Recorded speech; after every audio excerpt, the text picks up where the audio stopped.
Será que o exemplo de um presidente pode tornar o povo mais preconceituoso?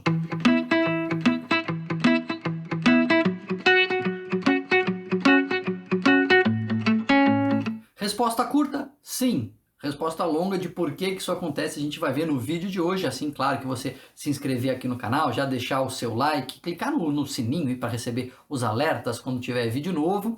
E a gente vai comentar uma pesquisa que foi muito interessante, feita com mais de 10 mil pessoas ao longo dos anos do governo Trump nos Estados Unidos, na qual os pesquisadores queriam entender se de fato haveria uma influência do presidente Trump com seu discurso contra minorias, islamofóbico, racista, no comportamento e nas atitudes, no pensamento das pessoas.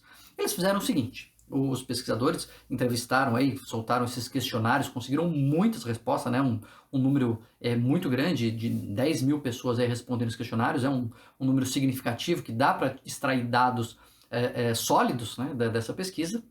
E eles perguntaram, antes do Trump assumir o poder, aplicaram lá questionários sobre islamofobia, quantas pessoas se sentiam preconceituosas com relação aos muçulmanos, quanto elas achavam que eles não deviam estar integrados na sociedade, quanto elas se sentiam mal emocionalmente, né? Tinham uma aversão, um distanciamento dos muçulmanos.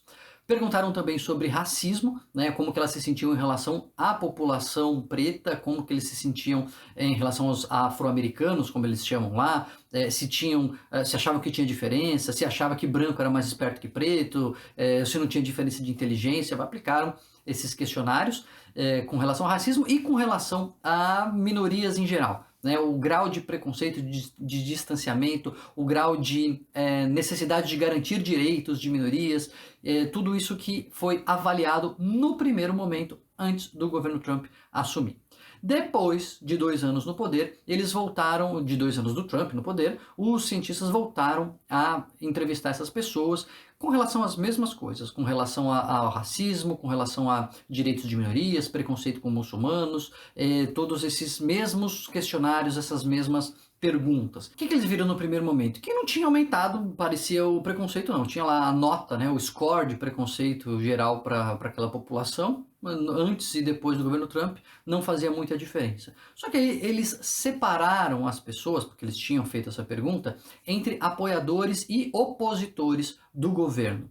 E o que eles viram? Aí eles viram realmente diferença. Eles viram que entre os opositores do governo Trump, normalmente esses scores, essas notas de preconceito, de islamofobia, racismo, tendiam a diminuir. As pessoas resistiam, as pessoas reagiam a esse discurso, reduzindo o seu preconceito. E entre os apoiadores do presidente Trump, aqueles que diziam que apoiavam, que concordavam e compartilhavam com suas ideias, esses scores tenderam a subir ao longo dos 2 anos em que foi feita a pesquisa. Então, entre os apoiadores do governo Trump, conforme aí os valores eram traduzidos nos seus discursos, conforme suas atitudes apareciam na mídia, as pessoas ao longo do tempo tiveram um aumento do seu preconceito contra muçulmanos, contra pretos e contra as minorias.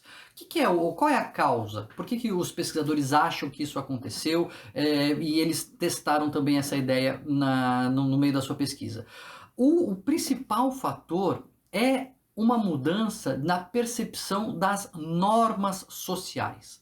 Esse é o conceito fundamental do vídeo aqui que a gente está conversando. Normas sociais. O que são normas sociais? São as regras não escritas que a gente tem de comportamento na nossa sociedade.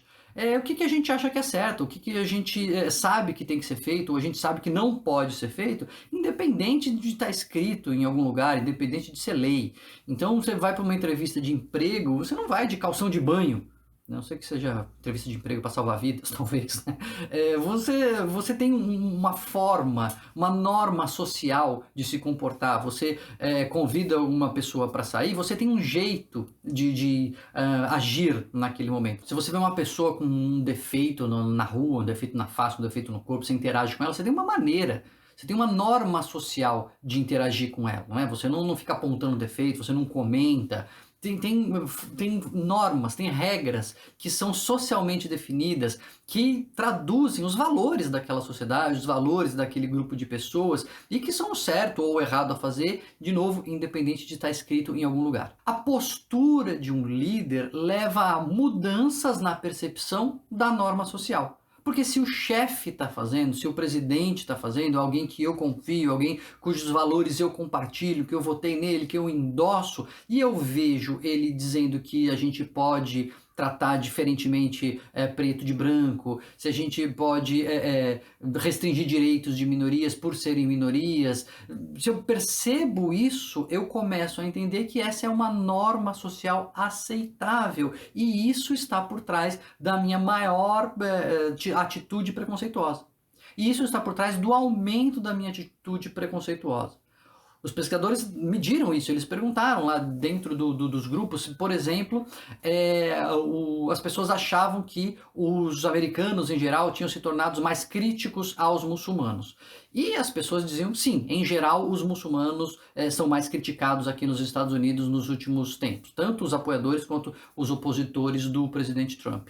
Mas quando eles perguntavam, no seu grupo, dentro das pessoas que você admira, dentro das pessoas que você acha importante, dentro das pessoas que você segue, você acha que elas também se tornaram mais críticas aos muçulmanos? E aí os opositores do Trump diziam não, eu percebo isso nos Estados Unidos em geral, mas nas pessoas que eu sigo, as pessoas que eu admiro, as pessoas que me inspiram, eu não vejo isso.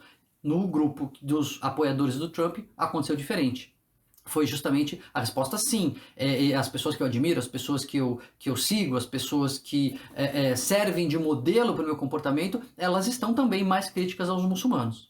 E quando eles faziam uma outra mudança, eles colocavam ali uma determinada situação e induziam as pessoas a acreditar, ó, os apoiadores do Trump disseram que sim, que isso aqui, a gente já fez essa pesquisa antes, e os apoiadores do Trump em geral disseram que isso aqui tá ok, que esse tipo de atitude é o que se espera. De novo, as pessoas que apoiavam o Trump nesse cenário disseram, eu também apoio. E as pessoas que se opunham ao Trump disseram, não, eu não apoio isso. Então, a presença de um presidente, a sua postura, as suas atitudes, o poder de sua influência, ele de fato é capaz de alterar a percepção das normas de comportamento de uma sociedade, sobretudo, claro, para quem apoia, para quem compartilha dos mesmos valores, e isso tem uma tradução prática, real, de as pessoas acreditarem que, por exemplo, os pretos não são tão inteligentes quanto os brancos, que foi uma pergunta que foi feita, que pessoas apoiadoras do Trump aumentaram a sua taxa de concordância ao longo dos 2 anos do governo. Então aqui, eu não estou nem falando da política em si, da política externa, da política econômica, da corrupção, eu nem tenho cabedal suficiente para falar e discutir a política do presidente Trump versus do Biden, versus de republicano versus de democrata. Não sei, e tem muita gente muito melhor do que eu para falar e para analisar esse tipo de viés do cenário. O que eu estou dizendo aqui é que sim, os valores que o presidente declara interferem com os valores das pessoas que o seguem, que o apoiam. Isso é extremamente importante. É claro que a gente já sabia que a postura do líder reflete no grupo dos liderados, mas é muito interessante a gente ver um acompanhamento ao longo do tempo, não é só uma correlação, a gente perceber uma mudança temporal de antes e depois de alguém que defende determinados valores, que transparece determinados valores, influenciar nas pessoas que o seguem. É muito importante a gente pensar isso, porque, enfim, a gente está o tempo todo submetido aí a escolhas que a gente vai fazer, escolhas políticas em diversas instâncias, escolhas do presidente da sua empresa, do síndico do seu prédio, e em todos esses cenários, um líder ele é capaz de mudar a percepção de normas sociais, do que pode e do que não pode. Para essas pessoas, essa pesquisa, a gente saiu de uma sociedade em que não podia falar mal de preto por ser preto e agora as pessoas achavam que pode, que não é tão errado assim. Então muito se fala, né, que a postura dos líderes, dos governantes, ela não gera os comportamentos, ela não gera os preconceitos, mas ela destampa os bueiros. E é isso mesmo. A gente tem que criar uma sociedade em que algumas coisas não possam, que algumas coisas não sejam permitidas. Você não pode xingar a pessoa porque ela é gay. Você não pode não dar emprego para a pessoa porque ela é preta. Tá errado isso. E se a gente criar uma sociedade em que as normas sociais sejam percebidas como isso não pode, diminui a ocorrência desse comportamento. Mas se a gente tem líderes que transmitem a mensagem oposta, que esse comportamento agora pode, é claro que esse comportamento vai se tornar mais frequente, sobretudo entre as pessoas que concordam, né, que compartilham desses valores. Você já pensou nisso antes de escolher algum representante para você, em qualquer esfera, seja política, seja na sua classe, representante de classe? Já pensou na influência dos valores dessa pessoa no grupo que ela vai liderar? Comenta aqui comigo, diz para mim aí se você já passou por essa experiência de ver os valores do seu grupo mudando. E não se esquece, claro, de se inscrever aqui no canal, já clicar nos alertas e deixar o seu like, se você acha que vídeos assim são importantes para a gente refletir sobre a sociedade que a gente quer construir.